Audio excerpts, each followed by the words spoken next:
Hi దోస్తులు, అందరికీ నమస్తే. అందరూ ఏం చేస్తారు? ఇగో ఈరోజు అయితే ఫిష్ అయితే తీసుకొచ్చుకున్నాం. హైదరాబాద్లో అయితే లేము, మేము ఊరు వెళ్ళినాం. చిన్న పని ఉండి అయితే మా ఊరికి అయితే వెళ్ళినాం.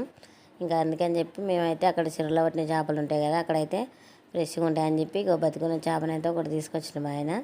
ఇక నేనైతే కట్ చేస్తున్నా. ఈరోజు అక్కడ చేపల కాడ కట్ చేసే వాళ్ళు రాలేదంట. పొద్దుగాల 6 గంటలకు వెళ్ళిండు. అందుకని చెప్పి ఇంటికి అయితే పట్టుకొని వచ్చిండు. ఇంకా కడుగుతున్నా నేనైతే చేపలని. ఇంకా కట్ చేస్తున్నా, అస్సలు కట్ అయితే లేదు. కొంచెం కత్తిపీట చాలా ముద్దు వారినట్టుంది, అందుకని తొందరగా కట్ అయితే లేదు.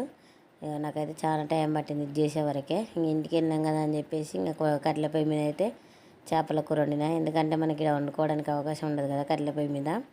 అందుకని చెప్పి ఇంకా ఆడైతే కట్టెల పొయ్యి అంటించేసి ఇంక కట్టెల పొయ్యి మీద చేపల కూర వండుకొని ఇంకా మన ఊరు వెళ్ళినామంటే మనకు తాటికాడ ఉండాల్సిందే కదా.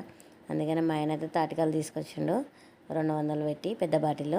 ఇంకా తాటికాయలు తాగేసి చేపల కూర వండుకొని తిని మళ్ళీ 10-11 గంటల వరకు అయితే బయలుదేరి మా పాప దగ్గరికి అయితే వెళ్ళిపోయినాం. పాప దగ్గరికి వెళ్ళి పాపను చూసేసి అయితే మళ్ళీ అయితే ఇంటికి వచ్చేసినాం. చూస్తారు కదా ఎంత మంచిగా ఉన్నాయో ముక్కలు అయితే, ఫ్రెష్గా ఉంటుంది మన చేపలు అయితే, మన ఊర్లో పట్టే చేపలు అయితే. బాయ్.